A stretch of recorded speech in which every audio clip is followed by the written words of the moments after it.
Senhoras e senhores, boa noite. O Ministério Público do Estado de Minas Gerais, por meio do Centro de Estudos e Aperfeiçoamento Funcional, CEAF, e do Centro de Apoio Operacional das Promotorias de Justiça de Defesa do Meio Ambiente, CAOMA, tem a honra de recebê-los para mais uma edição do projeto Segunda, 18 horas, que contará com a palestra do jornalista Ernesto Palha, com o tema Os Alertas do Clima. Compõe a mesa a diretora do CEAF, Procuradora de Justiça Hélida de Freitas Rezende, e o nosso convidado, palestrante, jornalista Ernesto Palha. Sejam muito bem-vindos. O MPMG agradece a presença dos seus membros, servidores, estagiários e colaboradores, das demais autoridades e de todos que nos prestigiam presencialmente e também pela TV MP. O projeto Segunda, 18 horas, realizado pelo CEAF, tem como objetivo trazer periodicamente grandes nomes de relevância contemporânea para discutir temas da atualidade nas mais variadas frentes do conhecimento, seja na área jurídica, filosófica, social ou histórica. Para proferir a sua mensagem de boas-vindas, ouviremos a diretora do CEAF, Hélida de Freitas Rezende. Boa noite a todos e a todas, em especial ao nosso palestrante, jornalista Ernesto Paglia. O nosso Segunda às 18 é um formato que tem em seu DNA o nosso Procurador-Geral de Justiça, Dr. Jarbas. O Segunda às 18 é uma criação dele, esteve à frente do CEAF, e é um formato que se perenizou pelo seu sucesso. É um evento que nos permite tratar de temas diversificados e com abordagens também diversificadas, sem nos distanciarmos do interesse institucional. Esse evento de hoje é uma prova viva disso. Ninguém questiona a importância do tema que está sendo tratado hoje. E ninguém questiona o interesse institucional envolvido nessa abordagem. Então, eu queria apenas, agradecendo ao Carlos Eduardo, que propiciou a realização desse apoio, desse evento, o apoio do CAOMA foi imprescindível, e agradecendo a disponibilidade do jornalista Ernesto Paglia para estar aqui conosco hoje. Eu quero apenas dizer que vamos começar as edições do Segunda 18 com o pé direito, e a pior coisa que eu posso fazer agora é falar muito. Eu, assim como vocês, estou ansiosa para ouvi-lo. Sejam todos bem-vindos, tenhamos um bom evento. Nós agradecemos a diretora do CEAF e a convidamos para ocupar os assentos reservados no auditório. Obrigado, doutora Hélida. Bom, este microfone resolve a nossa questão? Vocês me ouvem? Não. Olha, me permita, antes de sua fala, convidar para a mesa dos trabalhos técnicos o coordenador do CAOMA, Carlos Eduardo Ferreira Pinto, que fará a sua apresentação. Mais uma vez, seja muito bem-vindo. Péssimo nesse protocolo. Boa noite a todos. Obrigado. Prometo que é a última vez hoje, o último evento do dia. Apresentação do Ernesto, ela é rápida e, como disse a Hélida, eu acho que nós estamos aqui doidos para ouvi-lo, né, Ernesto? Quando a Hélida, nós fomos conversar para discutir qual seria o formato de hoje, assim, eu disse assim, olha, tem um plano A aqui que é o Ernesto.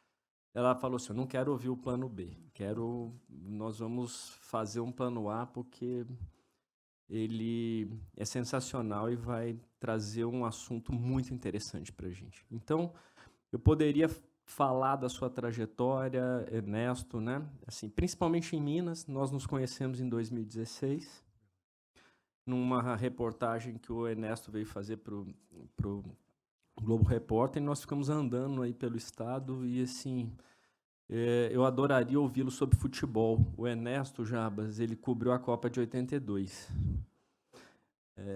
e cobriu a Itália. Então, talvez ele seja o único brasileiro que torceu para a Itália, porque ele foi até a final e foi campeão com a Itália.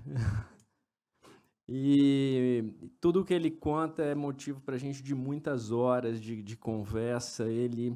Então, Ernesto, eu poderia te falar da sua trajetória como correspondente em Londres, em Bagdá, pelo mundo, ele é um cidadão do mundo, poderia falar, você é o marido da Sandra, Essa é a parte importante. ou o pai da Elisa. É isso aí. O Ernesto é elegante, educado, gentil, solidário e culto. Mas não foi eu que disse isso, foi a Elisa, né? Uau. Foi a filha dele que disse isso. Eu apenas roubei para dizer que ele não é só isso para a família dele. Ele é para a gente no dia a dia. E pensando em como qualificá-lo, para passar rapidamente aqui a palavra a você, eu falei assim, ele é gente boa. Ele é gente boa. A gente conhece o que é gente boa, né? Aquele cara é gente boa, define para mim. Não sei, ele é gente boa, ele é assim, ele é agradável, né? Ele é tão gente boa que eu falei para ele que seria bom a gente investigar, porque eu acho que ele é mineiro. Porque ele não nasceu em São Paulo. Porque não parece paulista, parece mineiro, de tão gente boa que é. Então, Ernesto, seja muito bem-vindo novamente à nossa casa. Ele está aqui desde sexta-feira. Teve o prazer de encontrar a Cris Guerra, que eu também adoro, vocês também adoram, né? Então, você podia ter trazido ela também. Então, é sempre muito bem-vindo e nós temos planos para trazê-lo para cá definitivamente, né, doutor Jabas? Em alguns... para nos auxiliar. Será um prazer, né? A palavra é toda tua, meu amigo. Muito obrigado. Eu peço desculpas aqui, que eu sei que este é um ambiente de muito protocolo, de muito respeito, e nós jornalistas somos, de maneira geral, irreverentes, né? E é bom que seja assim, porque no momento em que o jornalista começa a adotar muitas mesuras e muitas condescendências, ele acaba se tornando inócuo, né? Inútil, né? O jornalismo tem que cultivar também um pouquinho desta irreverência, e se vocês me permitem, então eu vou começar dizendo, quer dizer, primeiro saudando o Procurador-Geral, muito obrigado por me receber na sua casa, a doutora Hélida também, e ao doutor Carlos Eduardo, que são os culpados por qualquer coisa que possa acontecer a partir de agora. Está na conta deles. E eu começo dizendo a vocês que, se vocês esperam uma palestra, se convenceram vocês a vir aqui dizendo que eu iria fazer uma palestra, enganaram vocês. Eu não sou palestrante, eu sou um repórter. E o repórter faz isso aí que o verbo diz, né? Ele reporta. Ele tenta contar aquilo que ele vê, que ele presencia, que ele investiga, que ele encontra. E eu tenho o privilégio de estar hoje aqui com vocês para falar de um outro privilégio, que foi o de visitar 3 vezes o Ártico, justamente para fazer reportagens. As primeiras 2 foram para fazer um Globo Repórter, ou 2, né? Uma vez em 1995, e aí eu voltei em 2007, já de caso pensado. E vou explicar por quê daqui a pouquinho. E aí, agora, em 2023, saindo da Globo, me foi permitido realizar um projeto antigo, que era o de revisitar a Groenlândia, que é o lugar do Ártico onde eu faço esse documentário, que está agora no Globoplay. Sugiro que vocês vejam, me daria imenso prazer se vocês assistissem, vai ser muito legal. Eu não ganho nenhum tostão com vocês vendo, mas eu ganho a satisfação de saber que consegui passar adiante um pouco da mensagem que a gente vem coletando ao longo de tantas décadas. E agora, em 2023, então, eu voltei pela 3ª vez ao Ártico, e fizemos ali, e eu uso esse plural, que não é majestático, meu colega Marco Antônio Gonçalves, o meu repórter cinematográfico, com o qual tive o privilégio de trabalhar nessas 3 ocasiões, e outros colegas que também foram comigo. Então, fizemos ali um documentário que acabou sendo batizado com esse nome, 3 vezes Ártico, né? Porque são 3 visitas. Ele também foi subdividido em 3 episódios, então fica um pouco mais palatável, mais fácil de assistir, de 35, 40 minutos. E é isso aí. Se vocês entrarem no Globoplay, que é pago, por assinatura, e eu, infelizmente, não tenho como liberar isso para vocês. Mas pode valer a pena, eu sugiro que vocês olhem lá. E o que acontece com a Groenlândia? A Groenlândia Deixa eu ver se a gente consegue mostrar um pouquinho o mapa mundi, para que aí a gente possa se localizar. A Groenlândia fica no topo do mundo. E essa é uma visão do globo terrestre que a gente não costuma ter, né? A gente costuma ver aquela visão clássica que nos mostra as Américas do lado esquerdo, o Atlântico no meio, África e Europa à direita, e aí aparece lá no topo um pedacinho da Groenlândia, pedação, né? Porque ela acaba meio distorcida pela projeção, né? Mas é isso que está marcado em verde, é considerada a maior ilha do mundo.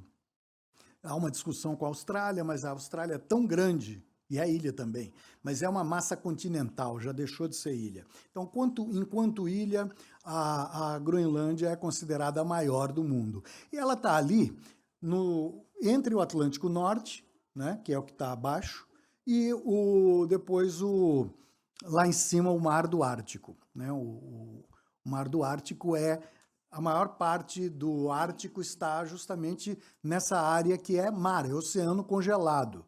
Né? Até recentemente, congelado constantemente, 365 dias por ano.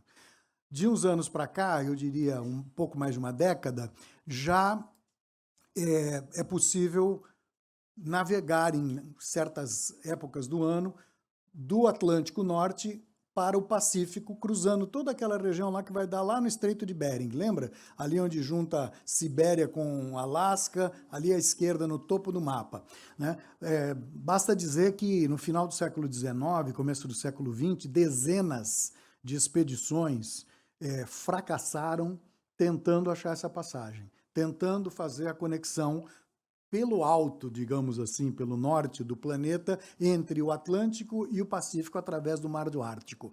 Muita gente morreu tentando, muita gente fracassou nessa tentativa, até que isso foi conquistado no começo do século XX, 1908, se não me falha a memória, pelo Rasmussen, um norueguês, que conseguiu, ele encalhou o navio dele, que se chamava Fram, no gelo, no começo do inverno, e aí deixou que o gelo arrastasse o navio até chegar do outro lado. Levou 2 anos para fazer esse percurso. Né? Imagine, isso era porque toda essa região era constantemente, permanentemente congelada.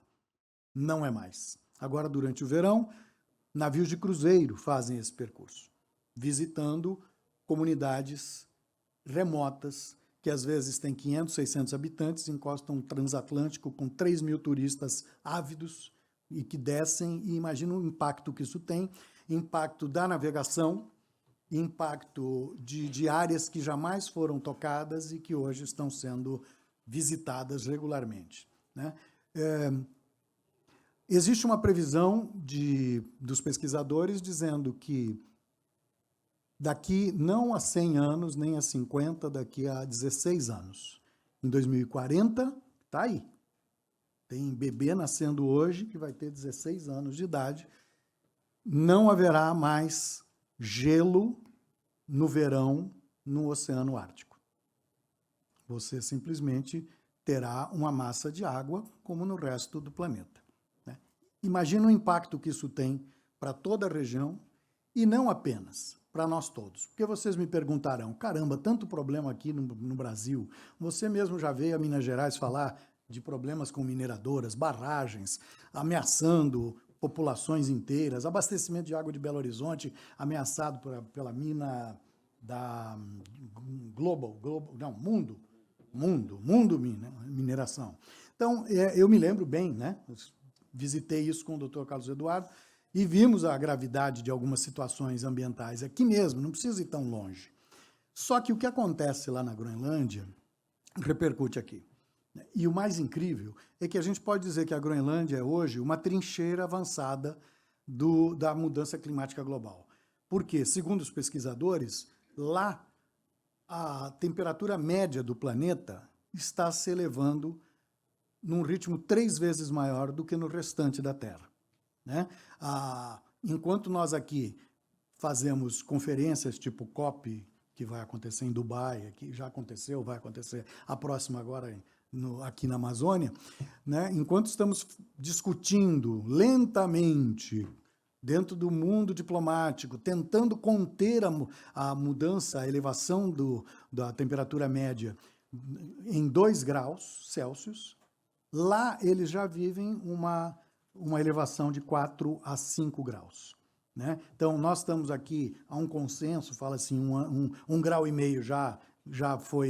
já aconteceu, né? Especialmente com o ano passado, que foi o ano mais quente da história do planeta, e este aqui promete ser o novo ano mais quente, e assim sucessivamente, pelo jeito, e eles estão enfrentando um processo muito mais rápido. Isso tem a ver com a reflexão, o reflexo do calor do Sol em áreas congeladas.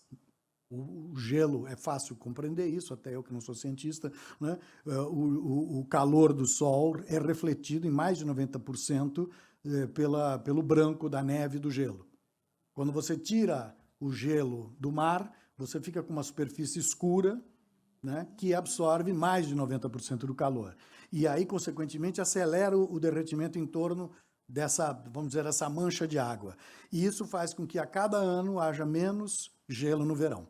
E assim, daqui a 16 anos, como eu disse agora há pouco, não teremos mais gelo no Ártico. Né? E o Ártico onde fica, né? Ali é no gelo, porque ao contrário do Polo Sul, me digam se eu estiver chovendo no molhado, né? Mas assim, o Polo Sul fica geograficamente no meio de uma massa continental chamada Antártida, que é do tamanho da América do Sul menos a Argentina.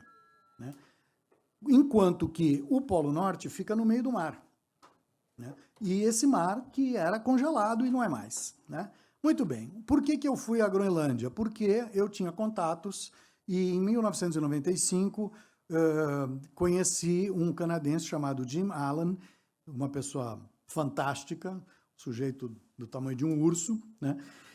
E ele nos levou, ele guiava um passeio turístico, mas um turismo radical, no qual embarquei junto com o supracitado Marco Antônio Gonçalves. Nós fizemos 11 dias de viagem em trenó, puxado por cães, acampando no gelo, convivendo com os caçadores da etnia Inuit, o povo que a gente chama genericamente de esquimó. Eles não gostam de ser chamados de esquimós porque é um termo pejorativo com o qual eles eram, vamos dizer, rotulados pelos povos mais ao sul. Esquimó parece que quer dizer, em alguma língua mais ao sul, comedor de carne crua. E isso era algo dito em tom pejorativo. Né? E por que eles comiam carne crua? Porque quando você é caçador num lugar onde as temperaturas são mais baixas que a do freezer que vocês têm em casa, né, que é menos 18, né, quando você mata um bicho, ele começa a perder calor rapidamente e em poucos minutos ele vira um bloco de gelo. Então, o caçador come a carne crua, enquanto ela ainda está quente e mole. E, de preferência, o fígado de morsas e focas e outros mamíferos, porque ele contém muita vitamina C. Num lugar que não tem uma planta sequer, né? Dizem que no sul da Groenlândia já teve vegetação. Mas isso seria no ano 1200, mais ou menos depois de Cristo. Mas depois houve uma pequena glaciação e não há mais, você não encontra vegetação em nenhum lugar da Groenlândia. A Groenlândia é um lugar curioso, né? É um país que é autônomo, mas é um território que pertence à Dinamarca. Então, e a Dinamarca pertence à Comunidade Europeia. Logo, a Groenlândia é Europa, né? E ela está ali geograficamente entre Europa e América do Norte. Né? Então, vocês viram naquele mapa, a gente inclusive chegou a esse lugar via Canadá. As 3 viagens foram feitas via Canadá. Um pouco pelo viés do nosso guia ser canadense, então ele conhece melhor esse caminho, mas é muito mais conveniente. Quem quiser ir como turista, por exemplo, para essa região onde eu estive, é muito difícil. Dá para ir para o sul da Groenlândia, que fica a uns 1.600 quilômetros de distância. Então, o lugar onde eu estive é remoto até por padrões groenlandeses, né? Quer dizer, é quase eu digo que é um lugar cheio de pleonasmos, né? Porque é o norte da Groenlândia. Então, já é e é longe, é remoto, é mesmo. Ainda assim, a gente está lá a cerca de 1.600 quilômetros também do Polo Norte. Então, é um lugar realmente o meio do nada, onde um grupo de pessoas, 600 pessoas, vive num povoado chamado Kaanak. Esse povoado, que é digamos, a população, o povoado indígena mais ao norte do planeta, né, eles vivem lá há cerca de 70 anos. Porque eles moravam um pouquinho ao sul, mas na década de 50, o governo dos Estados Unidos, em plena Guerra Fria, decidiu que queria instalar ali uma base aérea para vigiar os soviéticos que ficavam logo ali.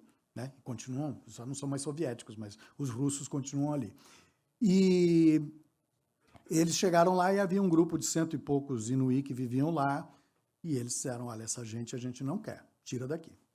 Tira daqui, alugaram, eles pagam, se não me engano, 30 milhões de dólares por ano para o governo da Dinamarca e mantém ali uma estrutura militar, que eles chamam de base espacial e tal, mas no fundo a intenção, muito mais do que o espaço, é vigiar o inimigo, né? E ter uma posição estratégica importante. Eles estão lá até hoje, e os Inuí, que hoje são 600, descendentes daqueles 150, foram deslocados para essa nova cidade que se chama Kaanak. Eu visitei essa cidade, então, 3 vezes. E conheci gente lá que tinha 12 anos de idade. Essa coisa tem a ver com futebol, que eu sei que o Carlos Eduardo gosta muito de futebol. A gente saiu para dar uma voltinha, Marcão e eu, Marco Antônio, que eu chamo de Marcão, saímos para dar uma volta pela cidade, tentando nos aclimatar um pouquinho, né, com menos 20, e aí ouvimos o barulho inconfundível de gente jogando bola. Como assim, gente jogando bola? Vamos atrás desse barulho. E gritos de crianças. E era justamente um grupo de crianças inuí jogando futebol. Para o meu espanto, confesso. Mas uma bobagem, né? Porque se eles são meio dinamarqueses, a Dinamarca tem uma grande e antiga tradição futebolística, né? Então, Copa do Mundo, Pelé, tá? Então dá para imaginar. Em 94, o Brasil tinha vencido a Copa. Logo, em 95, estava tudo fresco para eles. Quando a gente chegou e disse que era brasileiro, eles começaram a gritar, os meninos ali, um menino começou a gritar, Romário, Bebeto, o outro gritou, Maradona. Eu falei, não é possível. Onde eu vim parar? Meu Deus do céu, eu acho que é o lugar mais intocado do planeta, mais distante, mais isolado, e a garotada sabia o nome de Bebeto e Romário, né? Esse menino que gritou Romário e Bebeto, hoje tem 40 anos, foi meu intérprete nesta viagem, né? E eu mostro para ele fotografias tiradas daquela filmagem, e aí tem uma nota triste, porque ele reconhece, ele diz, esse aqui do meu lado era meu amigo, meu melhor, mas best friend, ele fala em inglês. E eu falo, e aí, cadê ele? Ele fala, morreu. Eu disse, puxa, sinto muito. Aí mostro outra foto, né, para sair um pouco daquele clima tristonho da conversa, e ele mostra, fala, esse aqui era meu irmão. Fala, e ele também morreu. Eu disse, o que aconteceu? Suicídio. Os mais altos índices mundiais de suicídio ocorrem na Groenlândia, né? Possivelmente isso tem a ver com 4 meses por ano de escuridão no inverno, tem a ver com isolamento, mas seguramente é um pessoal que hoje tem acesso à internet, tem acesso a muitas coisas, acesso remoto, relativo, acesso que talvez aumente a sensação de isolamento e crie mais depressão. Mas isso é tudo tema para especulação, né? Eu não me aprofundei muito nesse assunto. Mas vejam que essa história do garoto lá do futebol, né, ele próprio saiu de lá, foi estudar fora, viajou com os pais que tinham um trabalho que os levava pela Groenlândia, e o avô queria ensinar a ele a arte da caça. E a mãe proibiu. Disse, não, ele vai ser gente, não vai ser caçador. Né, com preconceito e com dor, esse menino contou essa história. Então, é uma sociedade que, obviamente, não está ilesa, ao contrário do que eu imaginava, não está isolada e não está certamente intocada, né? A mudança climática chegou lá, sim. Então, eu comecei contando, e abri vários parênteses, que é meio minha especialidade, vocês vão me perdoar, mas voltando ali na história da viagem de 95, em 1995, nós viajamos com os caçadores, lembram? E eles, como é que eles caçam lá? Ao fim dos 4 meses de escuridão do inverno, eles aproveitam a primavera, quando no mar acontece o florescimento do plâncton, os animais vão em busca do plâncton, os pequenos peixinhos comem o plâncton, o peixe come o peixinho, o peixão come os dois, e assim sucessivamente, até chegar nos mamíferos, como baleias, como morsas, focas, ursos polares. E todo esse bicho vem se aproximando, porque nós estamos falando de uma cidadezinha que fica à beira-mar. O mar está congelado. Quando ele começa a descongelar, ele começa a descongelar lá fora do fiord, porque essa cidade fica no que seria um braço de mar, assim, né, numa baía bem abrigada, e que por isso foi escolhida para eles morarem lá. Né? E esse gelo vem lá do mar de Baffin, que fica fora, vai entrando pelo fiord, que são essa espécie de canais, e aí até que derrete na frente da cidade. Mas isso acontece no auge do verão, e é aí só que podem chegar os navios de abastecimento. É outro capítulo que vamos contar daqui a pouco. Naquela época, então, o que acontece no final de cada inverno é que os caçadores saem com seus trenós, puxados por cães, e vão até a beirada do gelo, ali onde o gelo já derreteu e onde tem mar aberto. Né? E ali eles viajam ao longo dessa bancada de gelo, e eu viajei 400 quilômetros. Né? Foram 11 dias, era uma média de 40 quilômetros por dia, e eles acampam ali e tal, e a partir daquela plataforma gelada, eles caçam. Caçavam, cada vez caçam menos. Por quê? Essa plataforma, naquela época, tinha 2 metros de espessura, era sólida. Né? E hoje, com a história de a cada verão o gelo vai embora e volta no inverno, o gelo não se forma mais com a espessura do passado. Já não consegue, por exemplo, não resiste bem às tempestades, que também são mais frequentes, como acontece com a gente aqui. Né? Eu moro em São Paulo, todo fim de tarde no verão a gente sabe que vai ser um dilúvio, vai ter uma tempestade, vai ser um inferno, trânsito, vai ter gente que vai se afogar. E lá eles começam a ter também esses episódios, né, por causa do aquecimento rápido, mais ainda. Então, eles estão convivendo com tempestades que não havia no passado. E essas tempestades quebram o gelo, porque o gelo está flutuando sobre o mar, é a camada superior de um oceano. Quando isso começa a se agitar, ele quebra, depois congela de novo, e aí vai formando também, é tudo irregular, o que torna também a viagem de trenó bem dolorosa. Né? Minha lombar é testemunha disso, porque um trenó é como se fosse um estrado de cama, sem pernas. É um feixe de madeiras e aquilo desliza. Hoje em dia, para proteger a madeira, eles colocam uma fita de poliéster, assim, mas é isso, não tem amortecimento nenhum. Você vai sentado em cima da carga, que normalmente é um misto de comida que eles levam, com peixe congelado que eles vão pescando, colocam em cima a barraca desmontada, um colchonete, e amarram tudo, botam um couro em cima e sentam. É isso. Você vai sentado de lado, solto. Né? Eu caí do trenó, vários colegas caíram também. E se bobear, o cara não volta para te buscar, porque eles estão andando, entendeu? Não estão preocupados com o visitante lá. Mas, enfim, essa viagem, quando eu voltei em 2007, 12 anos depois da primeira viagem de 1995, simplesmente nós não podíamos repetir. Já sabíamos que não ia dar certo, porque o gelo já estava mais fino e era arriscado fazer a viagem. Mas eu disse, não, aí é aquela coisa do jornalista, eu quero tentar repetir até para não dar certo, mas para provar, para a gente ver qual é a realidade de hoje. É uma forma de fazer a narrativa. A minha jovem colega que está no primeiro ano de jornalismo lá, falou, essa é uma maneira também de a gente tornar uma história interessante, né? A gente tenta repetir aquilo que já tinha acontecido. E eu estou sentindo um aquecimento local, agora não é mais global. Né? Eu me empolguei ou o ar-condicionado desligou? Mas, enfim. Tá gelado aí, pessoal? Não, então... então, bom, vamos ver, quem É sabe. para dar esse efeito. É para dar um efeito, só para... Vamos brincar de Inuí. Foi proposital. Vamos brincar de Inuí. E aí, o que acontece... É para testar, assim, você realmente ficou lá no gelo mesmo Você ou não? soube detectar o aquecimento, não? Muito bem. Então, quando a gente foi em 95, a gente viajou 2 dias sobre o gelo e na noite da segunda para a terceira jornada ali, do terceiro dia, nós já fomos acordados no meio da madrugada pela tradutora, na época era uma intérprete, gritando que a gente precisava ir embora porque estava começando a soprar o vento e o gelo podia rachar. O gelo sobre o qual estávamos acampados. Ou seja, eram umas 5 barracas.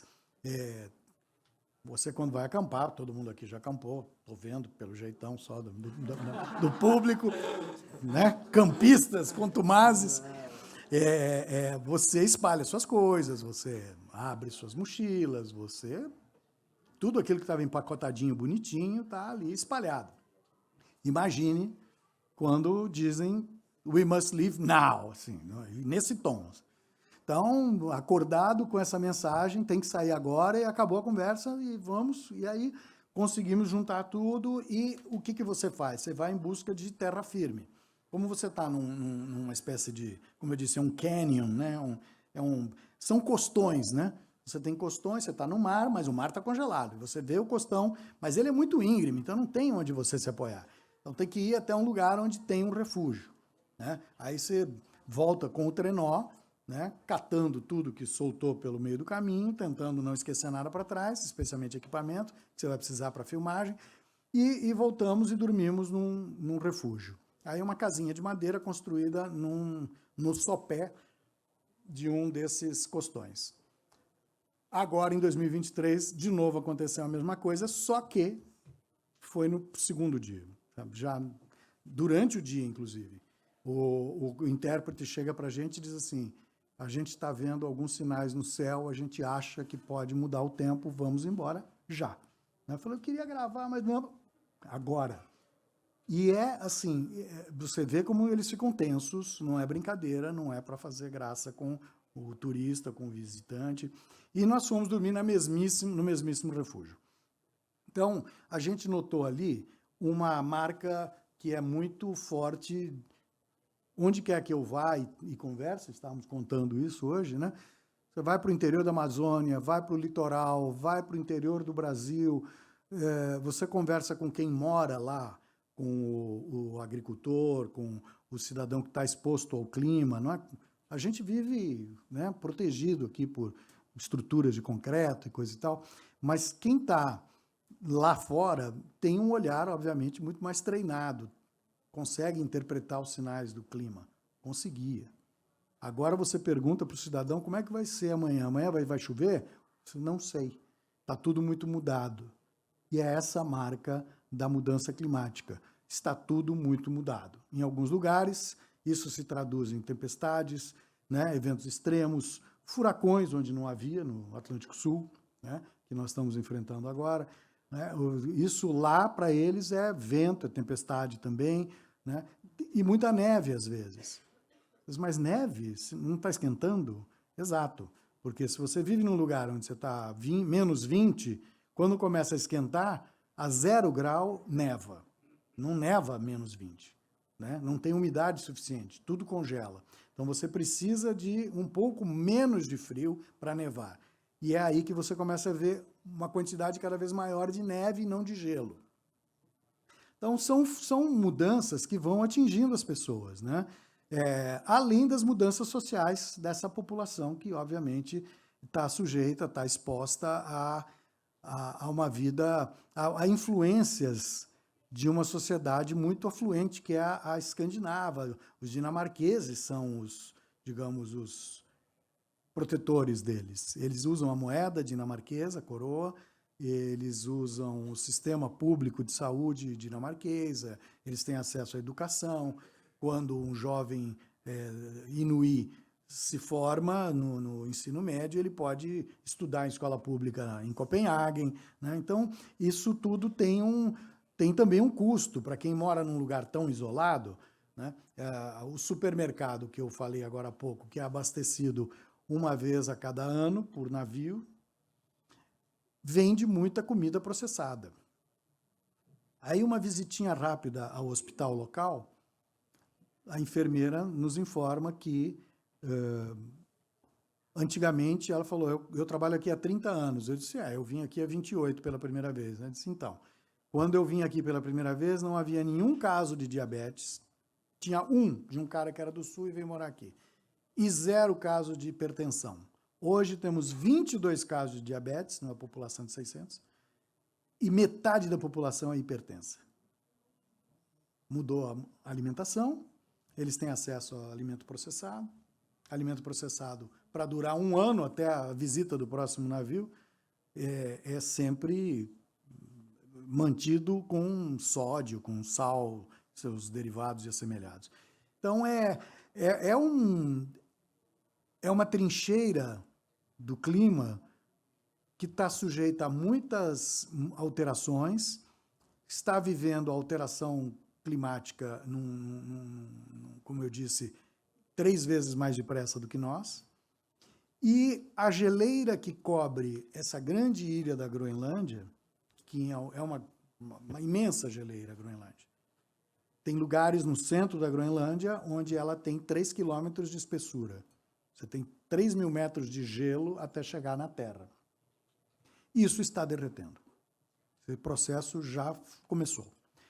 E a ciência não conhece nenhuma maneira de impedir que isso aconteça, ou, mais ousado ainda, de tentar reverter esse processo. A ciência não sabe como recongelar as geleiras que estão... Porque, imagine, essa cobertura toda de gelo, ela se prolonga até a costa dessa ilha. E ela desliza em forma de geleiras, línguas de gelo, que têm 50, 60 metros de altura e que vão chegando próximas da água, né? Isso é um processo natural, porque pelo próprio peso da neve se apoiando em cima da neve ao longo dos milênios, isso foi empurrando o gelo para dentro da água de novo. Mas esse gelo caía na água, ficava flutuando ali, agora ele derrete. E quando você está derretendo o gelo da geleira, você aumenta o nível do mar. E como todos nós aprendemos, você não consegue jogar um balde de água só num canto da piscina. Se você joga no canto da piscina, ela se espalha e eleva o nível da piscina inteira. Transpondo isso para o nível global, nós teremos a água da Groenlândia, já temos, chegando, derrubando Olinda, por exemplo, né? Temos vários setores de Olinda que já enfrentam a erosão do mar, que não era assim, antes não era assim, né? Tem trechos da BR-101, a litorânea, ali mesmo em Pernambuco, no Nordeste, onde ela já teve que ser transferida para o interior, para lugares mais distantes da praia, né? No Alasca já existem comunidades que precisaram ser mudadas inteiras para outra região, porque a água já invadiu, né? Então, isso... E quando a gente lembra que 80% da população mundial vive à beira-mar, ou à beira de grandes massas de água, olha o potencial destruidor do que acontece na Groenlândia e como isso se conecta diretamente com a nossa realidade. 80% da nossa população vive à beira-mar, né? Quer dizer, no Brasil é menos, é 50%, algo por volta de 50%. Tem na faixa litorânea, de 100 quilômetros do litoral, são 100 milhões de habitantes. Digamos que nem todos estejam diretamente no litoral. Eu moro a 60 quilômetros da praia e moro no alto da montanha, em São Paulo, né? no Planalto. Mas vamos ser otimistas, vamos dizer que apenas 20 milhões vivam efetivamente na beira-mar. Não é um exagero muito grande, se a gente considerar a população do Rio de Janeiro, Recife, Natal, Santos, Florianópolis, Porto Alegre, que não é beira-mar, mas é beira-rio e tal. Enfim, se nós tivermos uma elevação de 5 centímetros até o final desse século, muita gente em todas essas cidades que eu citei vão ter que buscar refúgio em outro lugar. Aí nós temos essa figura do refugiado do clima. Sujeito que não pode mais morar no lugar onde nasceu, porque o clima mudou. Esse é o que está na beira-mar. Então, ele será afetado pela água. No interior, teremos aqueles que serão refugiados do clima, porque eles não conseguem mais viver num lugar em que a temperatura subiu, a temperatura média, em 5 graus, que é a previsão, até o final desse século. Então, nós teremos, imagina, 5 graus não é tanto, imagina 5 graus de média a mais em Cuiabá, Teresina, Corumbá, né? Poconé, Vilhena, todas essas cidades que são do centro-oeste, norte, né? Belém. É um calor que pode inviabilizar a vida em alguns lugares. Teresina, né? O Sertão, Juazeiro. É muito complicado o que nós estamos para enfrentar. E a ciência, mais uma vez, por tudo que eu ouço, e todos os cientistas com quem eu conversei a respeito, não conhecem maneiras de reverter esse processo. Porém, existem maneiras já de tentar diminuir o ritmo, diminuir a velocidade, pisar no freio. Isso sim. E é isso que pode nos dar tempo, ganhar tempo para que a nossa sociedade possa investir em ciência e tecnologia na busca de respostas para esses desafios. É a única esperança que nós temos. Pisar no freio, consumir de maneira mais consciente, perceber que é fácil a gente apontar o dedo para a mineração. Até eu que sou leigo, olho e vejo que barbaridade, olha o que fizeram com a serra, olha o que fizeram com a barragem. Sim, essa é mole.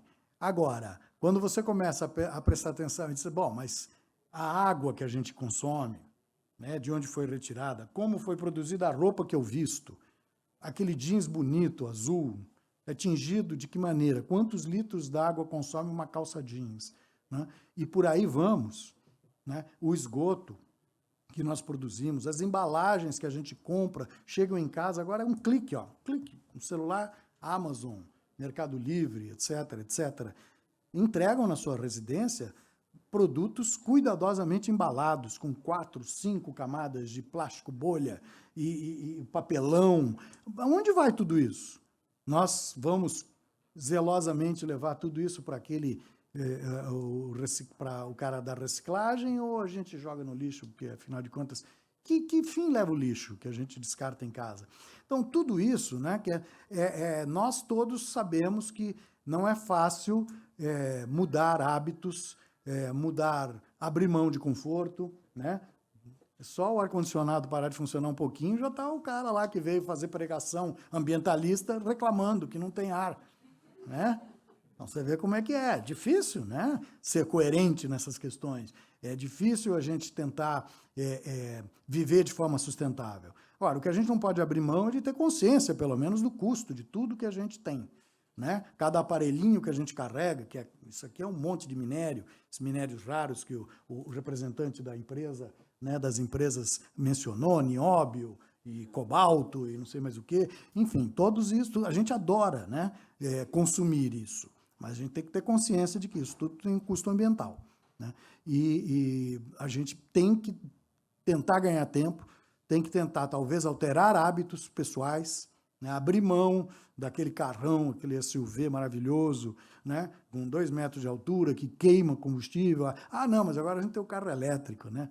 E o carro elétrico carrega como? Como é que foi gerada aquela energia? E assim sucessivamente. Tudo que nós fazemos nesse planeta, a gente deixa uma pegada ambiental, uma pegada de carbono, enfim, chamemos como quisermos. E se a gente não tiver consciência e não, de alguma forma, não tentar diminuir esse ritmo, talvez os laboratórios, os pesquisadores, a academia, os cientistas não tenham tempo de nos salvar dessa, como já nos salvaram no passado. Vocês lembram do Malthus? Né? O Malthus falou, isso aqui não vai dar certo. Século XVIII, ele falou, isso aqui tá gente demais, não vai ter comida para todo mundo, vai ser um desastre, o planeta vai para a breca. Não foi. Por quê? Porque ciência, tecnologia, técnicas de agricultura e tudo mais provaram que ele estava errado. E nós hoje não temos problema de falta de alimento, temos problema de distribuição. Mas aí são outros 500. Mas, enfim, pode ser que a ciência prove que os arautos, maltos de hoje, né, esse neomalthusianismo esteja equivocado. Tomara, porque esse é o planeta que a gente vai deixar para os nossos descendentes. Né? Eu não vou estar mais aqui, vocês, muitos talvez não estejam, mas daqui os nossos netos, bisnetos, né? É uma questão de ética intergeneracional. Né? Que mundinho nós vamos deixar para essa gente? O planeta vai continuar aqui.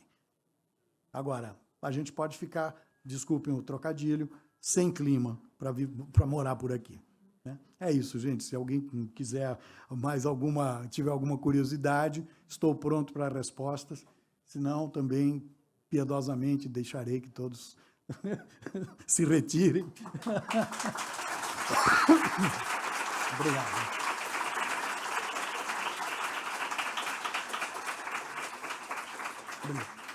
Vocês são realmente mineiros e generosos, viu?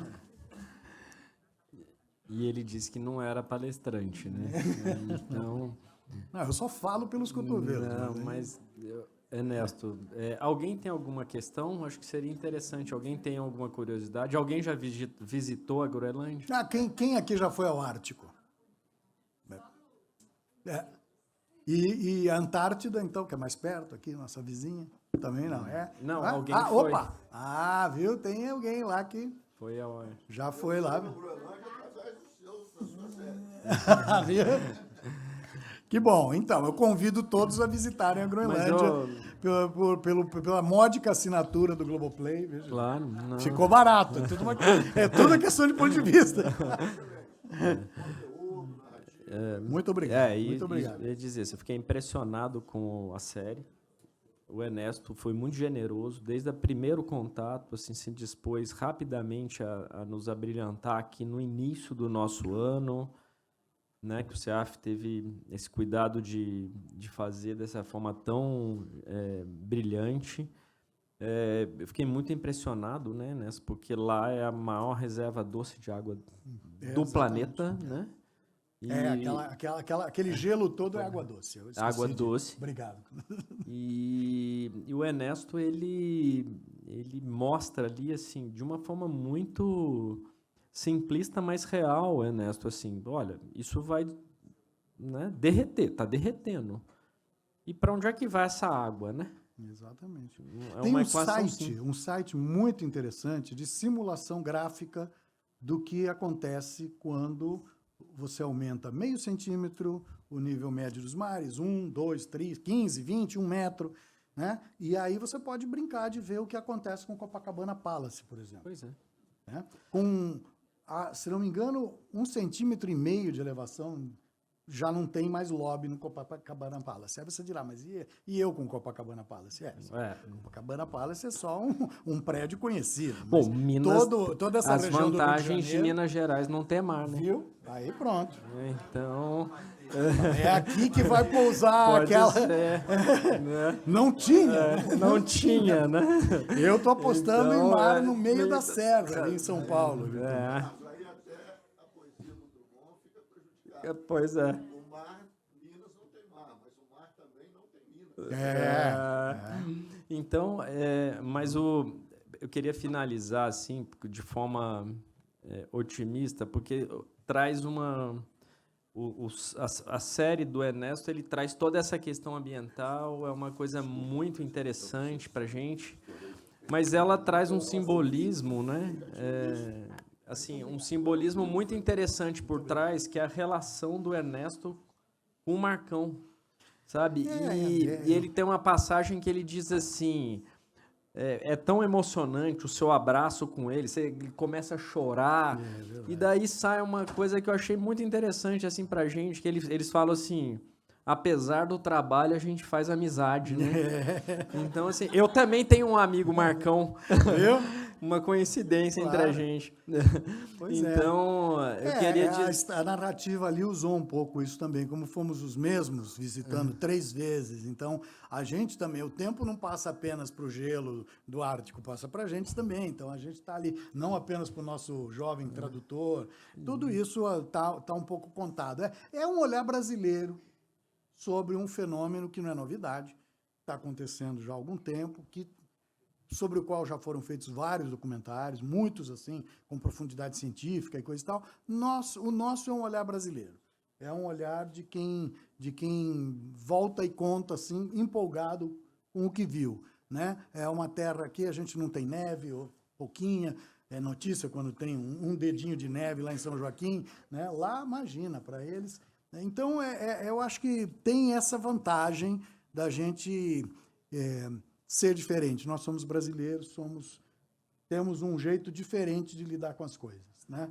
E espero que isso passe, né? Pelo que você está me dizendo, de alguma forma conseguimos passar. Conseguiram, e assim, isso se conecta também com as funções de cada promotor e promotora de meio ambiente. O Ernesto, uma grata satisfação, porque ele esteve em 2016 aqui, quando chegou ele foi impressionado com as nossas estruturas, assim, bem impressionado. Claro. Né? Então, o que conecta, né, a sua ação, o seu documentário com as nossas ações também, né? Vocês construíram muita coisa a partir das tragédias que viveram, né? Então, é triste que a origem tenha sido essa, que tenha tido que chegar, como foi dito nesse painel que antecedeu a minha palestra aqui, tão rico, eu aprendi muita coisa aqui. Foi preciso que acontecesse, né, a tragédia, ou as tragédias que aconteceram, mas vocês aprenderam e evoluíram, né? O que não pode é a gente ficar parado vendo o desastre acontecer. É a mesma mensagem que eu tento passar com o documentário que eu fiz. E a gente, né, encerra dizendo isso, que a gente continua como promotores atuando, né, meio ambiente, como nós conversávamos hoje pela tarde. Ela não é uma pauta de direita ou esquerda, não é política, ela é de Estado, né? Ela é da sociedade, ela é da sobrevivência. Né? Então, o Ministério Público continua cumprindo o seu papel e esperamos revê-lo em breve no nosso Estado novamente. Eu repasso a palavra ao Guilherme para que ele possa fazer o nosso encerramento formal. Muitíssimo obrigado, doutor Carlos Eduardo. Paglia, receba nossos agradecimentos, será sempre muito bem-vindo ao Ministério Público de Minas. O MPMG agradece a todos pela presença e aqueles que nos acompanharam pela TV MP. Obrigado, tenham todos uma ótima noite.